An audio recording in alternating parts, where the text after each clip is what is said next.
Hello students, आज हम शुरू कर रहे हैं क्लास 10th इकोनॉमिक्स का चैप्टर 1 डेवलपमेंट। ये चैप्टर बहुत बेसिक है लेकिन बहुत इम्पॉर्टेंट है क्योंकि डेवलपमेंट का मतलब हर किसी के लिए अलग होता है। सबसे पहले बात करते हैं कि डेवलपमेंट सिर्फ पैसे से नहीं होता।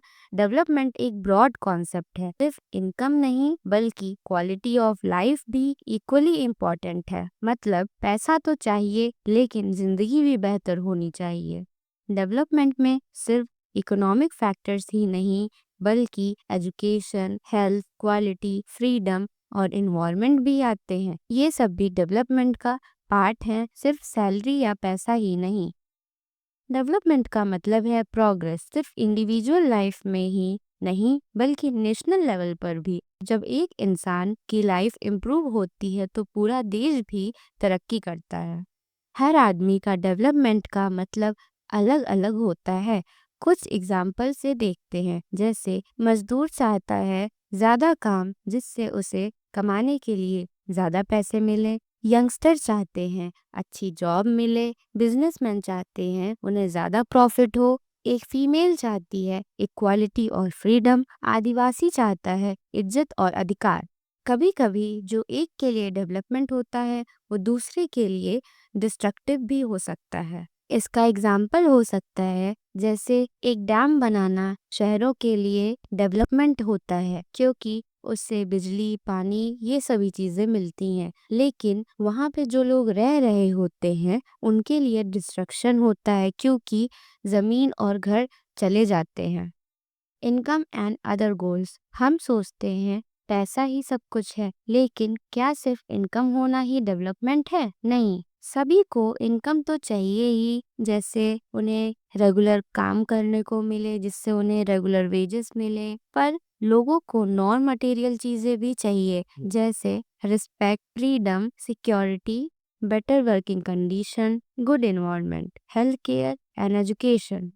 अगर सैलरी ज़्यादा है लेकिन उन्हें रिस्पेक्ट नहीं मिलती या काम अनसेफ है, क्या वो डेवलपमेंट है? यूजुअली नहीं। तो याद रखो, income plus non material aspect दोनों को मिलाकर ही डेवलपमेंट होता है। अब देखते हैं नेशनल डेवलपमेंट। देश के पॉइंट ऑफ व्यू से देखें तो जब सभी नागरिकों की लिविंग स्टैंडर्ड्स बेटर हो जाएं, तब नेशनल डेवलपमेंट होता है। कुछ लोग जीडीपी को ही डेवलपमेंट मान लेते हैं, लेकिन कुछ लोगों के लिए equity, education, health, dignity, jobs जैसे सोशल प्रोग्रेस वाली चीजें भी डेवलपमेंट कहलाती हैं। तो हमें ये याद रखना चाहिए कि किसी के लिए डेवलपमेंट का मतलब अलग हो सकता है और किसी और के लिए अलग। इसलिए नेशनल डेवलपमेंट में इकोनॉमिक प्रोग्रेस के साथ साथ सोशल प्रोग्रेस भी होना चाहिए। अब हम देखेंगे डिफरेंट कंट्रीज और स्टेट्स के डेवलपमेंट को कैसे कंपेयर किया जाता है। अगर हमें कंट्रीज या स्टेट्स को कंपेयर करना हो तो सबसे कॉमन इंडिकेटर क्या होता है? यूजुअली इनकम को देखा जाता है, लेकिन इनकम में भी कौन सा income? Per capita income. Per capita income की डेफिनेशन होती है the average income earned by each person in a country in a year. पर कैपिटा इनकम का मतलब है एवरेज इनकम जो हर एक व्यक्ति कमाता है किसी कंट्री में एक साल के अंदर, उसे पर कैपिटा इनकम कहते हैं। पर कैपिटा इनकम को निकालने का फॉर्मूला होता है per capita income is equal to total national income upon total population. Per capita income को हम एग्जाम्पल से समझते हैं। मान लो एक कंट्री में 4 लोग रहते हैं। पर्सन ए जिसकी एनुअल इनकम है ₹4, person B annual income ₹6, person C annual income ₹8, person D annual income ₹2। इन चारों की एनुअल इनकम मिलाकर टोटल हुआ ₹20। पर कैपिटा इनकम का फॉर्मूला लगाएंगे तो ₹20 अपॉन 4, क्योंकि 4 लोग हैं, इज इक्वल टू ₹5। इसका मतलब हर व्यक्ति का एवरेज इनकम ₹5 है। इस तरह से हम पर कैपिटा इनकम निकालते हैं। अब हम देखते हैं world bank classification. World bank classify करता है कंट्रीज को इनकम की बेसिस पर। जिन कंट्रीज का gross national income per capita $13,935 और अबव होता है, उन कंट्रीज को क्लासिफाई वर्ल्ड बैंक करता है as a high income countries या रिच कंट्रीज। और जिन कंट्रीज का gross national income per capita $1,135 और लेस देन होता है, उसे वर्ल्ड बैंक क्लासिफाई करता है as a low income country और पुअर कंट्री। कंट्रीज जिनका gross national income per capita $1,136 से लेकर $4,495 के बीच होता है, उसे वर्ल्ड बैंक क्लासिफाई करता है as a lower middle income country. Last, जो कंट्रीज का gross national income per capita $4,496 से $13,935 के बीच होता है, उसे वर्ल्ड बैंक क्लासिफाई करता है as a upper middle income countries. अब जानते हैं इंडिया का पर कैपिटा इनकम कितना है। इंडिया का पर capita income approximately $2,934 per annum है 2025 में। According to latest world bank standards, India lower middle income countries की कैटेगरी में आता है। जनरली हाई इनकम ग्रुप को डेवलप्ड कंट्रीज कहा जाता है, लेकिन कुछ एक्सेप्शंस होते हैं, जैसे मिडिल ईस्टर्न कंट्रीज और smaller nations. Generally high income group की कैटेगरी में डेवलप्ड कंट्रीज आती हैं, पर कुछ एक्सेप्शंस भी होते हैं, जैसे मिडिल ईस्टर्न कंट्रीज और स्मॉलर नेशंस। इसलिए सिर्फ इनकम की क्राइटेरिया पे डेवलप्ड नेशन मान लेना सही नहीं है। इसके अलावा और भी क्राइटेरियाज होते हैं, जो कि हम अगली स्लाइड में पढ़ेंगे। इनकम एंड अदर क्राइटेरियाज, इसमें हम इंडिया के कुछ स्टेट्स का एग्जाम्पल लेंगे, जिसमें उनकी हम पर कैपिटा इनकम और अदर क्राइटेरियाज से कंपैरिजन करेंगे। तो हम एग्जाम्पल के तौर पे हरियाणा, केरला और बिहार का एग्जाम्पल लेंगे, जिसमें हरियाणा की पर कैपिटा इनकम है ₹2,64,729, केरला का पर कैपिटा इनकम ₹2,34,405, बिहार की पर कैपिटा इनकम ₹47,498, जिसमें हरियाणा की पर कैपिटा इनकम सबसे ज़्यादा है। तो इस बेसिस पर हरियाणा सबसे डेवलप्ड हुआ, पर नहीं, और भी क्राइटेरियाज हैं, जैसे infant mortality rate. Infant mortality rate का मतलब होता है पर्टिकुलर ईयर में 1000 में से कितने बच्चों की डेथ हो जाती है उनके 1 साल का पूरा होने से पहले। इन्फेंट मोर्टेलिटी रेट जितनी कम होती है उतना अच्छा होता है। तो हरियाणा का इन्फेंट मोर्टेलिटी रेट है 28, केरला का 6 और बिहार का 27। तो इसमें सबसे कम इन्फेंट मोर्टेलिटी रेट वाला स्टेट है केरला। नेक्स्ट है लिटरेसी रेट। लिटरेसी रेट का मतलब होता है 7 और 7 साल से ज़्यादा उम्र के कितने % लोग पढ़े लिखे हैं। ये जितना ज़्यादा होगा उतना अच्छा माना जाता है।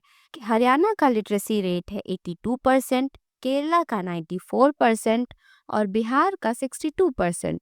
तो इसमें 94% सबसे ज़्यादा है, जो कि है केरला का। नेक्स्ट क्राइटेरिया है नेट अटेंडेंस रेशियो, जिसका मतलब होता है कि 15 से 17 साल के कितने % बच्चे स्कूल अटेंड कर रहे हैं सेम ग्रुप एज में। इसे हम पर 100% पे निकालते हैं, जिसमें हरियाणा में 100 में से 73 बच्चे स्कूल जाते हैं, केरला में 94 100 में से, बिहार में 69 100 में से। तो इसमें सबसे अच्छा है केरला का, जो कि 94 है 100 में से। तो इस टेबल से हमें क्या पता चला कि पैसा इम्पॉर्टेंट है, लेकिन केरला जैसे स्टेट्स में इनकम थोड़ी कम होने के बावजूद हेल्थ और एजुकेशन बेटर है, क्योंकि पब्लिक सर्विसेज स्ट्रॉन्ग है। ये कोट जो आप सामने देख रहे हैं, ये आपकी बुक में दिया गया है, जिसे आप एग्जाम में भी मेंशन कर सकते हैं, जिसका मतलब है कि आपके पास पैसा होने पर भी ज़रूरी नहीं है कि आप सभी गुड्स और सर्विसेज खरीद सकें जो आपकी बेहतर ज़िंदगी के लिए ज़रूरी होते हैं। अब हमारा अगला टॉपिक है पब्लिक फैसिलिटीज़। ये वो सर्विसेज और इंफ्रास्ट्रक्चर होता है जो गवर्नमेंट प्रोवाइड करती है लोगों की भलाई के लिए, जैसे स्कूल्स का एक्सेस, हॉस्पिटल और health centres, roads, electricity, water supply. जब ये फैसिलिटीज़ एक्सेसिबल होती हैं तभी आम आदमी की लाइफ इम्प्रूव होती है। ये बेसिक नेसेसिटीज़ हैं। इसी का एक इम्पॉर्टेंट एग्जाम्पल है public distribution system. Public distribution system एक ऐसा सिस्टम होता है जो गवर्नमेंट द्वारा चलाया जाता है, जिसमें गवर्नमेंट सब्सिडाइज्ड फूड और इसेंशियल आइटम्स पुअर्स को देती है राशन शॉप्स के ज़रिए। जिन स्टेट्स में पब्लिक डिस्ट्रीब्यूशन सिस्टम अच्छी तरह चलती है वहाँ लोगों का हेल्थ और न्यूट्रिशनल स्टेटस बेटर होता है, इसलिए पीडीएस जैसे स्कीम्स डेवलपमेंट में बहुत इम्पॉर्टेंट रोल प्ले करते हैं। हेल्थ और न्यूट्रिशनल स्टेटस का एक इंडिकेटर होता है जिसे हम कहते हैं body mass index. Body mass index calculate करके पता चलता है कि कोई व्यक्ति अंडरवेट है, हेल्दी है या ओवरवेट है या ओबीज है। ये एक न्यूट्रिशन और हेल्थ इंडिकेटर है। बॉडी मास इंडेक्स निकालने का फॉर्मूला होता है BMI is equal to weight in KG upon height in metre square. अब हम देखेंगे BMI की कैटेगरीज और एग्जाम्पल्स। BMI को 3 कैटेगरीज में डिवाइड किया गया है। पहला लेस देन 18 जिसे हम अंडरवेट और अंडर नरिश्ड कहते हैं। दूसरा बिटवीन 18 to 25 नॉर्मल और हेल्दी माना जाता है। तीसरा मोर देन 25 ओवरवेट माना जाता है। इसे हम एग्जाम्पल से समझते हैं। अगर किसी का बॉडी वेट 100 kg है और हाइट 2 मीटर है तो हम BMI फॉर्मूला यूज करके निकालेंगे, जिसमें 100 अपॉन 2 का square means 2 into 2 is equal to 100 upon 4 is equal to 25। इस एग्जाम्पल से दिख रहा है कि बॉडी मास इंडेक्स 25 के बराबर है, जो बॉर्डर लाइन ओवरवेट की कैटेगरी में आता है। अब हमारा अगला टॉपिक है ह्यूमन डेवलपमेंट रिपोर्ट, जिसे United Nation development programme publish करता है।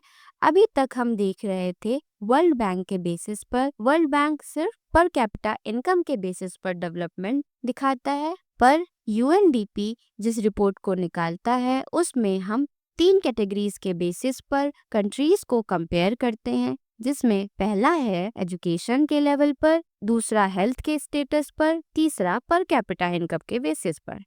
ह्यूमन डेवलपमेंट रिपोर्ट में ही एक इम्पॉर्टेंट इंडेक्स UNDP पब्लिश करता है, जिसे हम कहते हैं human development index. Human development index composite index होता है life expectancy at birth, mean years of schooling plus expected years of schooling, पर capita income, purchasing power parity के बेसिस पर। UNDP कंट्रीज को रैंक देता है ह्यूमन डेवलपमेंट इंडेक्स के basis पर। जितनी ज़्यादा ह्यूमन डेवलपमेंट इंडेक्स में रैंकिंग होती है उतना ही बेटर डेवलपमेंट उस कंट्री में माना जाता है। ह्यूमन डेवलपमेंट इंडेक्स पर कैपिटा इनकम से ज़्यादा बेहतर होता है क्योंकि इसमें क्वालिटी ऑफ लाइफ भी इंक्लूड होता है। तो इसी के बेसिस पर आप देख रहे होंगे स्क्रीन पर एक टेबल दिया गया है जिसमें कुछ कंट्रीज को कंपेयर किया गया है gross national income, life expectancy at birth और मीन ईयर्स ऑफ स्कूलिंग के बेसिस पर, और उनका SDI रैंक निकाला गया है लास्ट में, जिसमें इंडिया की रैंक है 134 193 कंट्रीज में से। ये डेटा ह्यूमन डेवलपमेंट रिपोर्ट में 2023-24 में पब्लिश किया गया था।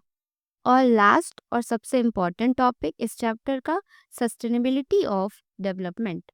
सस्टेनेबल डेवलपमेंट वो है जो आज की नीड्स को पूरा करे पर फ्यूचर जनरेशन्स की नीड को कॉम्प्रोमाइज़ किए बिना। पर आज के समय में हम सिर्फ डेवलपमेंट पर फोकस कर रहे हैं, जिससे फ्यूचर जनरेशन्स की नीड्स को कॉम्प्रोमाइज़ किया जा रहा है। सस्टेनेबिलिटी ऑफ डेवलपमेंट ज़रूरी है क्योंकि बहुत से नेचुरल रिसोर्सेज नॉन रिन्यूएबल हैं और अगर हम उनका ओवर यूज़ करेंगे तो आने वाली जनरेशन्स को बहुत नुकसान होगा। जिसका एग्जाम्पल है कि हम ग्राउंड वाटर का ओवर यूज़ कर रहे हैं और इंडस्ट्रीज से एयर पोल्यूशन बढ़ रहा है और ऑयल रिजर्व्स का हम ऐसे यूज़ कर रहे हैं कि आने वाले 50 से 60 सालों में ऑयल रिजर्व्स ख़त्म हो जाएंगे। यहीं पर आपका चैप्टर ख़त्म होता है। अगर आपको कोई दिक्कत हो तो आप कमेंट सेक्शन में बता सकते हैं, मैं उसमें आपकी मदद करूँगी। Thank you.